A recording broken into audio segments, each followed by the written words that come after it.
신앙생활을 오래 하신 분이라면 이 칭의라고 하는 단어가 생소할지라도 구원은 우리의 공로가 아니라 바로 예수님의 공로로 이루어진다는 사실을 아실 것입니다.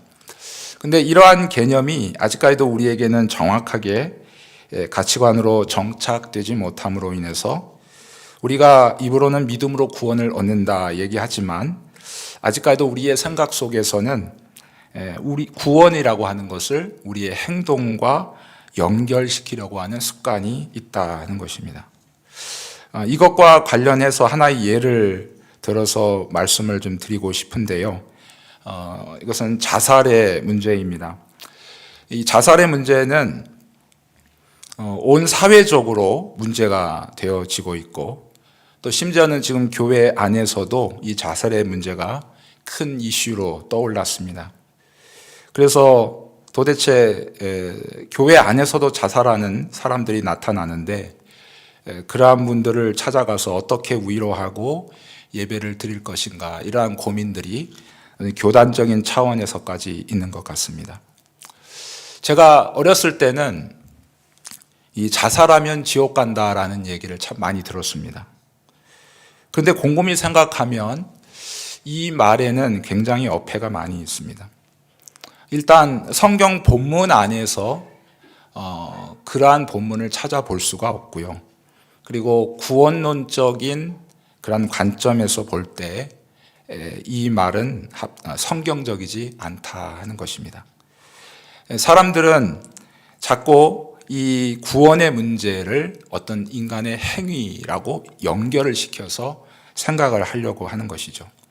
자살의 문제는 자살이라고 어떤 행위, 어떤 그런 부분에 대해서 그 행위를 가지고 천국에 가느냐, 지옥에 가느냐, 이것을 말하고 있는 것인데 이것은 우리가 믿음으로만 오직 구원을 얻는다는 이 성경의 진리에 벗어나는 말씀인 것이죠.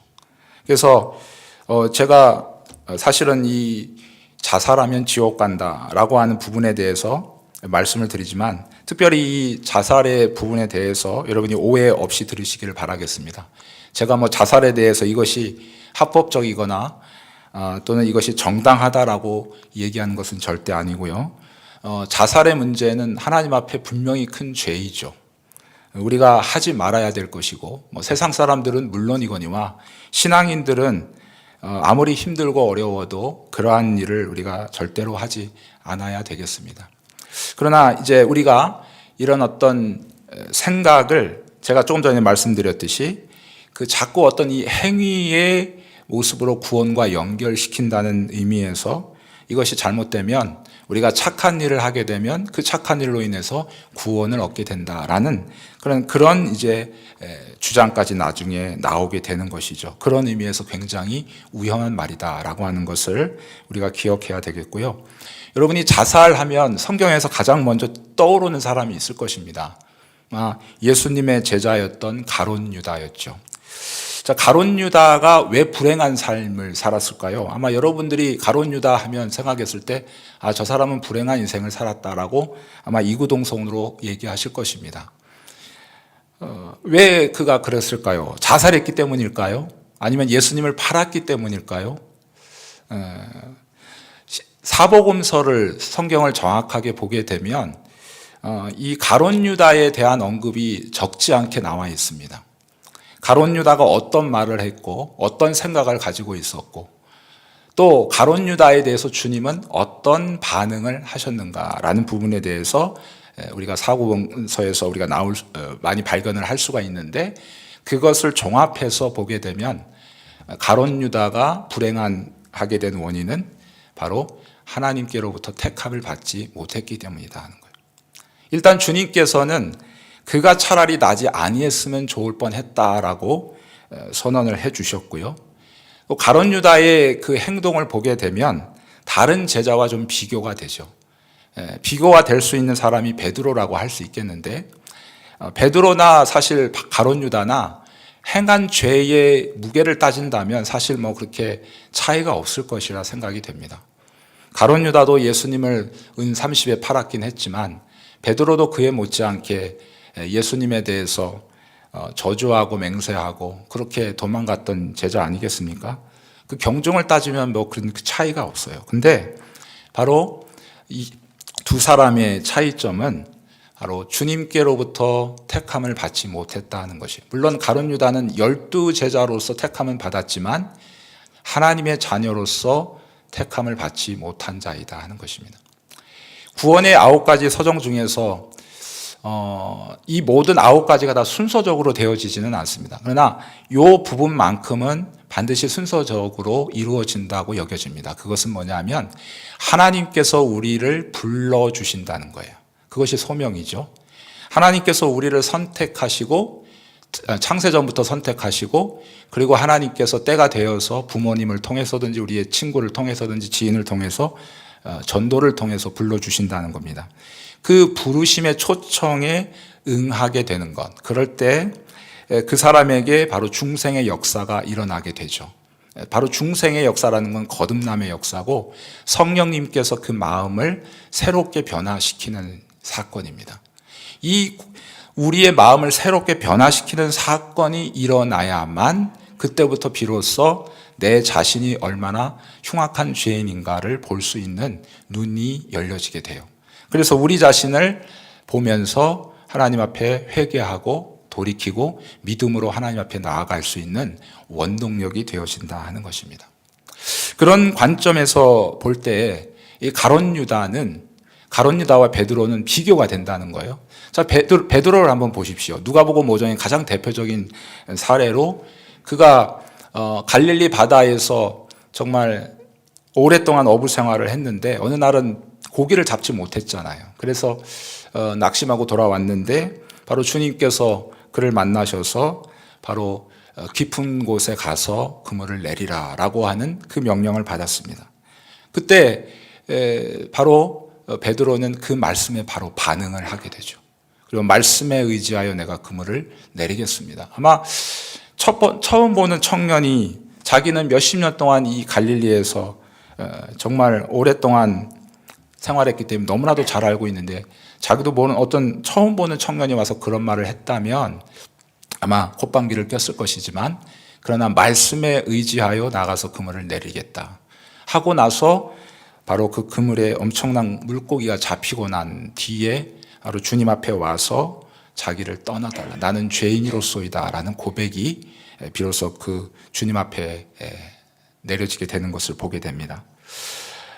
그때부터 바로 이 베드로는 바로 거듭남의 역사가 시작이 되어졌다라고 말합니다. 그러나 여러분 이 가룟 유다는 그런 과정이 전혀 없어요. 사복음서를 아무리 뒤져봐도 예수를 하나의 그냥 윤리적이고 도덕적인 선생으로는 보았을진 몰라도 메시아로서 구주로서 구세주로서의 고백이 없다는 사실이에요. 그것이 결정적으로 바로 주님께서 말씀하신 것처럼 저는 차라리 나지 아니했으면 좋을 뻔했다라는 주님의 그 결정적인 한마디가 결국에는 그는 택함을 받지 못했다. 그렇기 때문에 그의 인생은 그렇게 불행한 삶을 살 수밖에 없다라고 하는 것을 우리가 보게 됩니다. 자, 이 자살의 문제를 제가 잠깐 예를 들어서 말씀드렸는데요. 바로 이 구원의 문제를 우리의 행동과 연결시키려는 이 습관을 우리는 이제 좀 바꿔 나가야 되겠다는 것입니다. 자, 칭의라고 하는 말은 바로 하나님께서 죄인인 저와 여러분을 바로 예수 그리스도로 말미암아 의로운 존재라고 여겨주시는 것을 말합니다. 쉽게 말하면 칭의를 이렇게 이해하시면 큰일 납니다. 자, 여기 이제 물이 있습니다. 이 컵에 물이 있어요. 컵에 물이 있는데 그 물이 깨끗한 물이 아니고 흙탕물이에요. 자, 흙탕물에다가 깨끗한 물을 부으면 어떻게 되죠? 계속 부으면. 자, 그 흙탕물이 점점 사라지고 언젠가는 깨끗한 물로 변하게 될 거예요. 이렇게 칭의를 생각하시면 안 된다는 거예요. 다시 말하면 우리 안에 하나님의 깨끗하고 거룩하신 그 무언가를 계속 우리 안에 주입을 시켜요.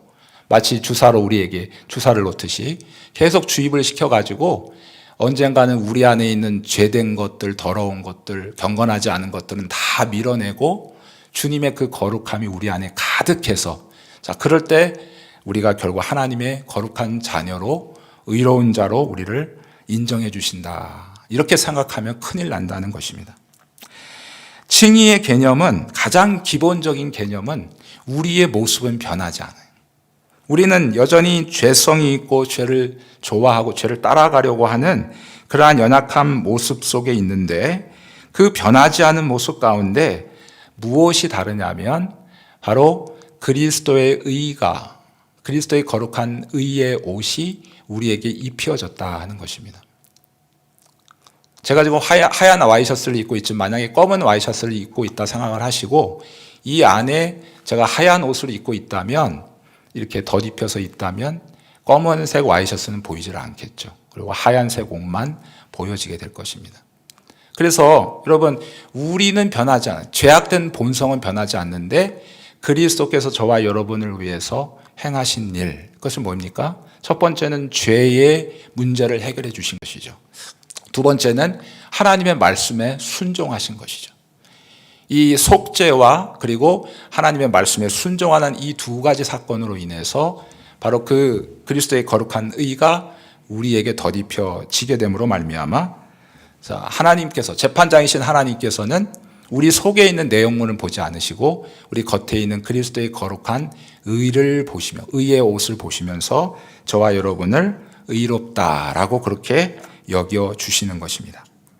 그래서 오늘 본문 로마서 3장 25절에서 보게 되면, 자, 하나님과 우리 사이에 화목제물이 되어주신 분이 계신데 그분이 바로 예수 그리스도이시다.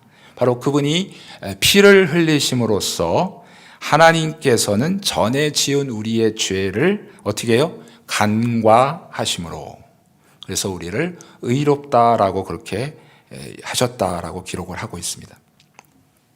그러므로 여러분, 칭의의 가장 큰 특징은 바로 죄인이 그리스도를 믿는 동시에 하늘 법정에서는 즉각적으로 바로 당신은 의롭고 거룩한 하나님의 백성이다라는 이런 선고가 이어진다는 의미에서 바로 이 칭의를 법정적인 칭의다 그렇게 얘기를 하고요.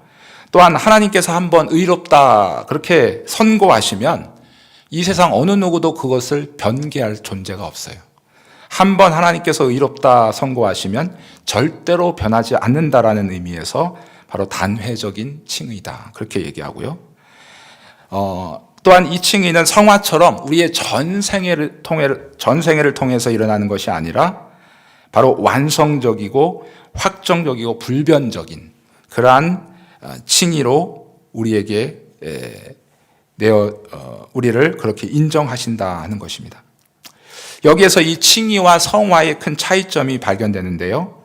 성화라고 하는 것은 제가 다시 한번 말씀드리면 바로 우리의 전생애를 통해서 우리가 그리스도를 닮아가는 과정인 것, 그것이 바로 성화이죠.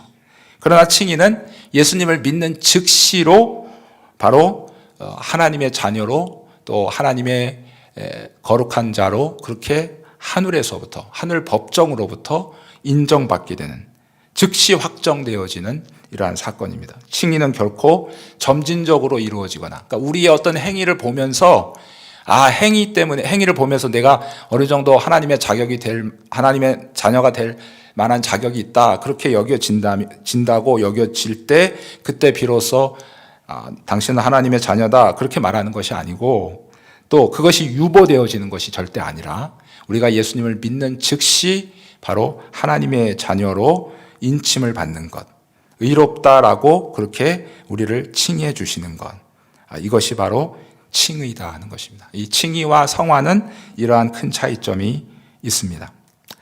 자, 로마서 8장 33절 말씀 우리 한번 같이 찾아서 읽어보도록 하겠습니다.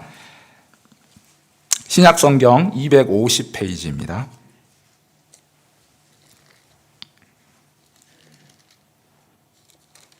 로마서 8장 33절에서 34절까지 함께 찾으셨으면 한 목소리로 읽겠습니다.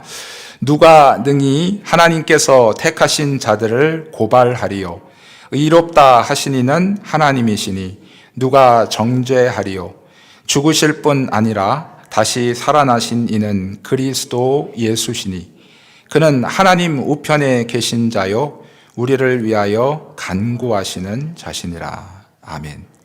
자, 예수님을 믿는 저와 여러분은 바로 이 예수 그리스도 때문에 바로 우리가 의로운 존재가 되었고 뿐만 아니라 예수 그리스도와 함께 연합한 자가 되어졌습니다. 그래서 우리는 그분의 의의 옷을 입은 자이고 또 이 옷을 입고 하나님 보좌 앞에 우리는 담대히 나갈 수 있게 되었다는 사실이죠. 사탄도 또 이 세상의 그 무엇도 심지어 율법조차도 그리스도와 연합되어서 의의 옷을 입은 저와 여러분을 정죄할 수 없다 하는 것이죠. 왜냐하면 바로 그리스도께서 그가 당하신 고난과 또 율법의 요구에 대해 완전히 순종하심으로 그 빛을 다 갚으셨고 그 대가를 다 치러 주셨기 때문에 그렇습니다. 여러분 사도행전 13장 38절에서 39절 말씀을 보게 되면 사도 바울이 비시디아 안디옥이라고 하는 곳에서 말씀을 전하고 있었습니다. 그곳에서 그는 바로 이 복음의 핵심 진리였던 이 사제의 은총에 대해서 말씀하고 있습니다.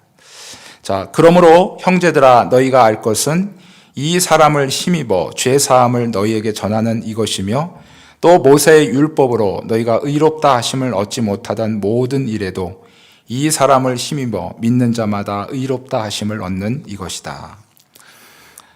바로 이 모세의 율법으로도 의롭다 하심을 받을 방법이 없었지만 바로 여기서 표현하는 이 사람, 바로 이것은 37절에 보게 되면 하나님께서 살리시니 곧 바로 그리스도를 지칭하고 있는 것이죠. 바로 예수 그리스도의 구원의 사역을 통해서 바로 우리 모두가 죄사함의 은총을 받게 되었다라고 하는 사실을 지금 사도 바울이 이방인들에게 복음을 전하고 있다 하는 것입니다. 우리가 여기서 기억해야 될 것은 바로 하나님께서 우리를 용서해 주셨다는 것. 하나님의 이 용서가 있었기 때문에 우리는 하나님의 자녀라 또 의인이라고 하는 그러한 거룩한 칭호를 얻게 되었습니다. 이 하나님의 용서는 여러분 완전한 용서라고 하는 사실을 우리가 기억해야 되겠습니다. 성경 미가서 7장 19절에 보게 되면 하나님께서는 우리의 죄악을 발로 밟으시고 그리고 우리의 모든 죄를 깊은 바다에 던지셨다. 이제 그렇게 표현을 하고 있어요. 여러분 배를 한번 보시면 바다를 떠다니는 배가 그렇게 크고 정말 단단하게 보여지지만 그러나 타이타닉 같은 배일지라도 어느 한 부분에 구멍이 생기게 되면 어떻게 됩니까? 그 큰 배라 할지라도 결국 언젠가는 침몰하고 말 것입니다. 마찬가지입니다. 하나님의 용서가 우리가 100가지 죄를 졌는데 그 중에서 99가지만 용서하시고 한 가지만 용서를 안 하고 그냥 놔뒀다면 여러분 그 한 가지 때문에 우리는 사탄으로부터 율법으로부터 세상으로부터 정죄를 받게 될 거예요. 그래서 정말 그 구원이 온전한 구원이 되지 못하고 하나님께서 우리에게 주시고자 하시는 그 온전한 은혜를 누리지 못하게 될 것입니다. 하지만 하나님께서 우리를 용서하심은 완전하신 용서이다 하는 거예요. 사람은 어떤 사람을 용서할 때 정말 용서할 수 없는 부분도 있잖아요. 내가 이 부분까지만 용서하겠다. 근데 하나님께서는 모든 것을 용서하셨어요.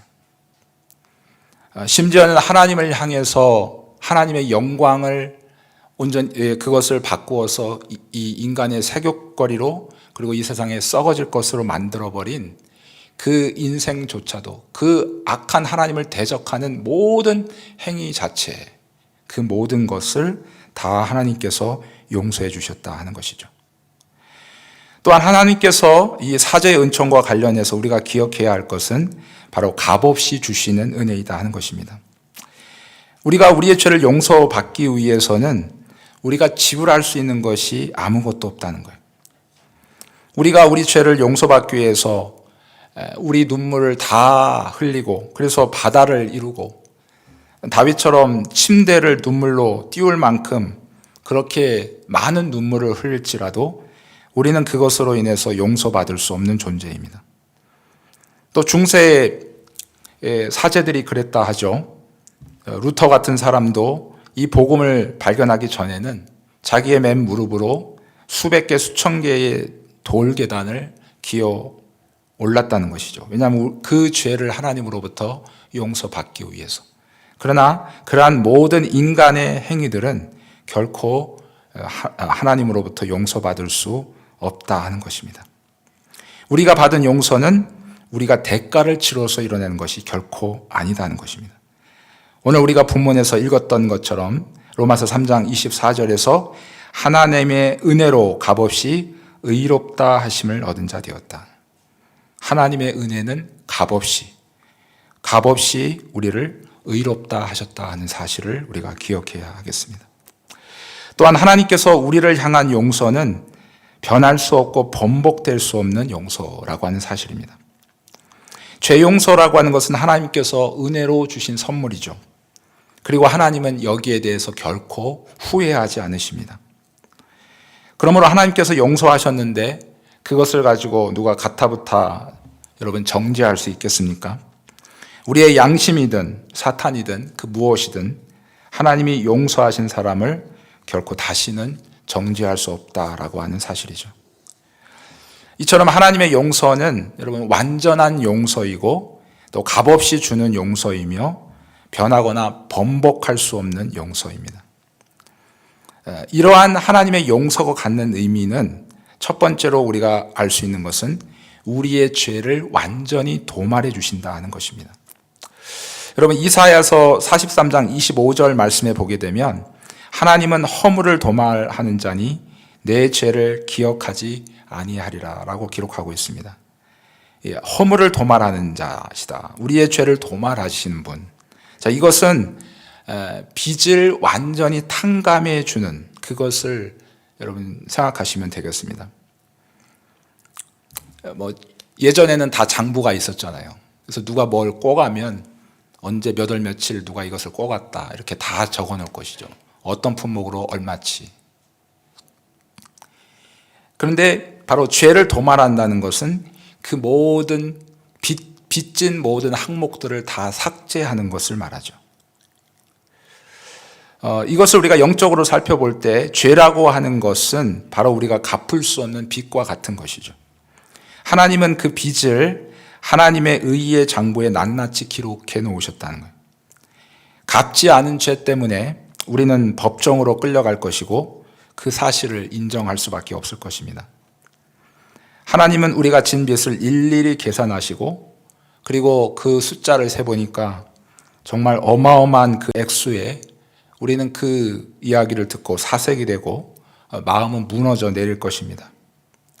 그 자리에 무릎을 꿇고 그 어마어마한 빚을 갚을 수 없다고 고백하고 그리고 그 법정에 자리한 위대한 보증인에게로 달려가서 빚에 대해서 보증해 달라고 간청할 때 바로 위대한 보증인이신 바로 그리스도께서는 그 빚을 다 자신에게 돌리라고 하신다는 것이죠. 그러면 하나님께서는 위대한 중보자이신 그리스도를 보시고 바로 우리의 죄악을 하나하나 삭제하신다는 것입니다. 바로 하나님께서 우리를 용서하셨다라는 이 용서의 의미는 우리의 죄를 완전하게 다 삭제해 주셨다는 것을 의미합니다. 두 번째, 하나님께서 우리를 용서하셨다는 의미는 바로 죄인이 짊어진 죄의 짐을 벗겨주시는 것을 의미합니다. 죄는 무거운 짐과 같죠. 그래서 하나님을 떠난 인생은 모두 다 이 무거운 죄의 짐을 지고 가는 인생입니다. 시간이 지날수록 이 죄의 짐은 더 무겁기만 할 것입니다. 하지만 우리의 죄가 하나님께로부터 용서받은 날로부터는 그 짐을 대신 지시는 분이 계시다. 그분이 바로 예수 그리스도이시죠. 바로 그리스도께서는 우리의 등에서 무거운 죄의 짐을 다 벗겨내신다는 것입니다. 시편 68편 19절 말씀에 보게 되면 날마다 우리 짐을 지시는 주 곧 우리의 구원이신 하나님을 찬송할지로다. 아멘이십니까? 예. 용서받지 못한 사람들이 짊어진 죄의 짐은 여러분 무거운 것일 뿐만 아니라 매우 더럽고 또 냄새가 아주 고약하게 나는 것이죠. 그러므로 죄의 짐을 내려놓은 죄인들은 깨끗이 씻겨야 된다는 것이죠. 죄의 악취가 영혼 깊은 곳까지 배어 있기 때문에 그렇습니다. 그래서 주님은 그들에게 이렇게 초청을 하시죠. 오라, 우리가 서로 변론하자. 너희가 너희의 죄가 주홍 같을지라도 눈과 같이 희어질 것이고 진홍같이 붉을지라도 양털같이 희게 될 것이다 라고 우리에게 말씀하십니다. 죄를 용서하시는 날에 바로 예수님께서는 자신의 피를 죄인에게 뿌리십니다. 이 보혈의 샘에 몸을 씻고 또 잠근 자들은 깨끗하게 되고 정결하게 될 것이다 하는 것을 성경이 우리에게 말씀하고 있습니다. 또한 우리를 용서하셨다는 의미는 우리의 죄를 기억하시지 않는다는 것입니다. 예레미야 31장이나 이사야서 43장에 보게 되면 하나님은 우리의 죄를 기억하시지 않는다. 그렇게 기록하고 있습니다. 여러분, 사랑의 원자탄이라고 별명을 가진 손양원 목사님을 기억하실 것입니다. 그는 자신의 두 아들을 죽인 원수를 자신의 양아들로 삼았습니다. 손 목사님께서 왜 원수를 자신의 양아들로 삼았을까요? 눈에 나오도 아프지 않을 사랑하는 아들들을 죽인 그 원수를 용서했기 때문이 아닐까요? 손 목사님이 자신의 원수는 용서했지만 사랑하는 아들을 잃은 슬픔은 그의 뇌리에서 완전히 사라지지 않았을 것입니다. 마치 기억 상실증을 앓는 사람처럼 전혀 기억하고 있지 않았다라고 말한다면 그것은 거짓일 것이죠. 그분도 사람이었기 때문에 사랑하는 아들을 잃은 슬픔은 아마 평생 떨쳐내지 못했을 것입니다. 사람은 자신의 철천지 원수에 대해서 용서할 수는 있을는지 모르지만 자신을 괴롭게 했던 원수의 행동까지는 잊어버리지 못한다는 것입니다. 하지만 하나님께서는 죄인들의 죄를 용서하실 뿐만 아니라 바로 죄인들이 하나님을 향해서 거스르고 하나님의 영광을 이 세상에 썩어질 것으로 바꾸어 버린 이 모든 악한 행동까지 기억하지 않으시겠다. 그렇게 우리에게 말씀하고 있습니다. 여러분, 하나님이 기억하시지 못할 것이 있겠습니까? 우리의 뼛속까지도 다 들여다보고 계시는 분이 과거와 현재 그리고 미래에 대하여 무엇을 모르시는 것이 있을까요? 어쩌면 하나님의 전지성에 대해서 모순되는 것처럼 들려지는 이 말이 바로 의미하는 것은 바로 신자가 연약하여 지은 죄에 대하여 다시 정죄하는 일이 없을 것이라는 것을 우리에게 말씀하고 있는 것입니다. 하나님의 용서가 하늘 법정에서 변개되거나 또는 번복되는 일은 결코 없을 것이다. 바로 하나님께서 우리를 용서하신 이 용서의 의미가 이렇다 하는 것이죠. 우리는 이미 그리스도의 의의 옷을 입고 있기 때문에 전혀 흠이 없는 자들로 여겨주시겠다. 변함없이. 사랑하는 성도 여러분, 이렇게 하나님으로부터 완전한 용서를 받고 또 값없이 주시는 용서를 받고 또 결코 변하거나 번복되지 않는 용서를 받은 자로서 우리가 어떤 자세로 이 세상을 살아가야 할까? 성경은 우리에게 이렇게 권면하고 있습니다. 먼저 저와 여러분이 용서받은 만큼 하나님을 사랑하는 삶을 살라고 합니다. 여러분, 성경에 보게 되면 하나님을 사랑하는 삶은 참 여러 가지 방법이 있어요. 그러나 오늘 말씀과 연결시켜서 하나님을 사랑하는 삶은 바로 하나님을 닮아가는 삶입니다. 여러분, 하나님께서 왜 만사람 천사람 가운데서 우리를 불러서 하나님의 아들, 딸로 불러주셨을까요? 그것은 바로 하나님처럼 우리도 살아가기를 원하시기 때문에 그렇습니다. 여러분, 에덴 동산에서 하나님께서 우리를 만드신 목적은 찬양을 받으시고 바로 우리를 통해서 하나님께서 영광을 받으시기를 위함이었어요. 근데 죄라고 하는 것이 바로 하나님과 우리의 사이를 갈랐고 그 하나님의 창조의 목적은 완전히 잊어버리게 되었습니다. 다시 그리스도를 통해서 회복되어진 인간의 지위, 바로 그것을 바로 인간을 구원하시는 하나님의 가장 큰 목적은 바로 하나님처럼 우리도 거룩한 삶을 살아가도록 우리를 불러주셨다는 사실입니다. 여러분이 하나님을 살아가는 방법 중에 이것만큼 하나님을 살아가는 방법이 있을까요? 하나님께서 우리를 불러주신, 우리를 구원하신 목적을 우리가 이 땅 가운데 살아가면서 나도 하나님께로부터 용서받은 자로서 나도 여전히 연약한 죄 가운데 있지만 하나님께서 나를 의인이라고 여겨주시고 하나님 나라의 백성으로 삼아주신 그 하나님의 은혜를 우리가 조금이라도 기억한다면 우리가 하나님처럼 거룩한 모습으로 살아가는 것, 이것이 하나님을 최고로 사랑하는 것이고 또한 바로 우리가 마땅히 그분 앞에 드려야 될 우리의 모습이다 하는 것입니다. 또한 여러분, 우리가 용서받은 자로서 하나님 앞에 살아가는 것, 바로 이것이 또한 우리 하나님의 자녀의 마땅한 자세이죠. 에베소서 4장 32절에 보게 되면 이렇게 우리에게 권면합니다. 서로 친절하게 하며 불쌍히 여기며 서로 용서하기를 하나님이 그리스도 안에서 너희를 용서하심과 같이 하라 라고 말씀하고 있습니다. 주기도문에서도 분명히 하나님께서 마치 우리가 우리의 형제를 용서한 것처럼 하나님께서도 우리를 용서해 달라고 그렇게 우리가 하나님 앞에 구하고 있지 않습니까? 원수를 사랑하고 우리에게 잘못하는 사람에 대해서 분과 앙심을 품지 말고 그들에게 친절히 대하며 그들을 불쌍히 여기며 서로 용서하기를 힘쓰라라고 하는 것이 바로 우리의 모든 죄를 완전하게 사해 주시고 용서해 주신 하나님의 말씀이라 우리가 여겨진다면 진정한 용서받은 자라면 바로 이러한 삶을 우리가 살아가야 하겠습니다. 마지막으로 우리가 용서받은 자로서 살아가는 이 자세로서 바로 세상에서 당하는 여러 가지 어려움과 고난을 인내로 감당해야 하겠습니다. 이전의 죄로 인해서 모든 것을 잃어버렸던 우리가 이제 새로운 생명을 얻게 되었습니다. 그러므로 우리는 감사함으로 이 모든 것을 받아야 하겠습니다. 때로는 내 인생이 내가 원하는 대로 되지 않을 때가 많이 있습니다. 때로는 내 인생에 원하지 않는 질병이 찾아오고 내 가정에 어려운 일들이 찾아올 때도 있습니다.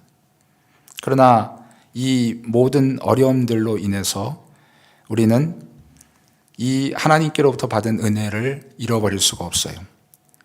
이 어려움들이 우리에게 찾아온다 할지라도 우리는 감사함으로 하나님께서 내게 어떤 일을 행하시든지 그것을 하나님은 언제나 옳으시고 하나님은 언제나 선하시기 때문에 그것을 감사함으로 받고 기쁨으로 받아 우리가 살아가게 될 때 진정으로 하나님께로부터 은혜 받은 용서받은 자로서의 삶이라 성경이 우리에게 말하고 있는 것이죠. 여러분, 사형에 해당하던 사람이 이제 산 사람이 되었습니다. 그러한 사람에게 우리에게 조금 불편한 일이 있다 해서 불평하거나 걱정할 것이 무엇이 있겠습니까?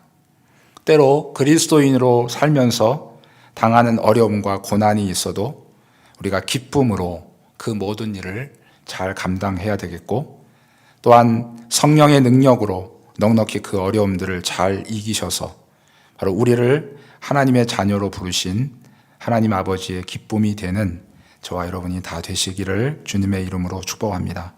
마지막으로 로마서 8장 17절 말씀을 함께 찾아서 읽고 그리고 말씀을 마치겠습니다.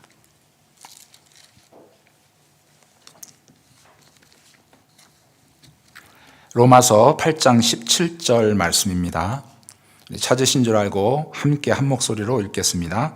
자녀이면 또한 상속자 곧 하나님의 상속자요 그리스도와 함께한 상속자니 우리가 그와 함께 영광을 받기 위하여 고난도 함께 받아야 할 것이니라.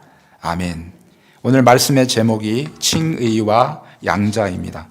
하나님께서 하나님의 은혜로 저와 여러분을 하나님의 자녀다 그렇게 인정해 주시고 여겨 주셨습니다.